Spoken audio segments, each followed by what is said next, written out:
ഗ്രാമിക ന്യൂസിലേക്ക് സ്വാഗതം. 16ാമത് വേങ്ങാട് ഉറുസെ ഉപ്പാവയുടെ ഭാഗമായി ശുചീകരണം നടത്തി. Vengad panchayat vice president C Chandran ഉദ്ഘാടനം ചെയ്തു. വേങ്ങാട് അങ്ങാടി കീഴല്ലൂർ ഡാം റോഡിന്റെയും കുറുവാത്തൂർ റോഡിന്റെയും ഇരുവശമാണ് ശുചീകരിച്ചത്. ജാനഷീനെ ഉപ്പാവ മസിഹ സത്താർ ഷാ ഖാദിരി അധ്യക്ഷനായി. മധു വേങ്ങാട്, മുഹമ്മദ് അലി കോഴിക്കോട്, AT അബ്ദുൾ അസീസ് തുടങ്ങിയവർ സംബന്ധിച്ചു. വേങ്ങാട് അങ്ങാടി കീഴല്ലൂർ ഡാം റോഡിന്റെയും കുറുവാത്തൂർ റോഡിന്റെയും ഇരുവശങ്ങളാണ് ശുചീകരിച്ചത്. കാട് വെട്ടിത്തെളിച്ച് മാലിന്യങ്ങൾ നീക്കം ചെയ്തുമായിരുന്നു ശുചീകരണം.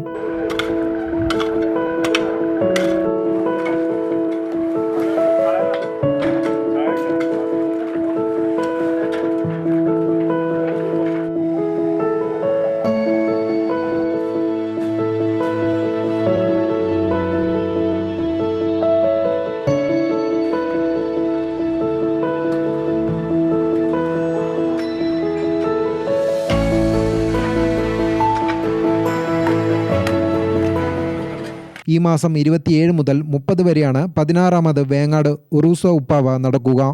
ഗ്രാമിക ന്യൂസ്, കൂത്തുപറമ്പ്.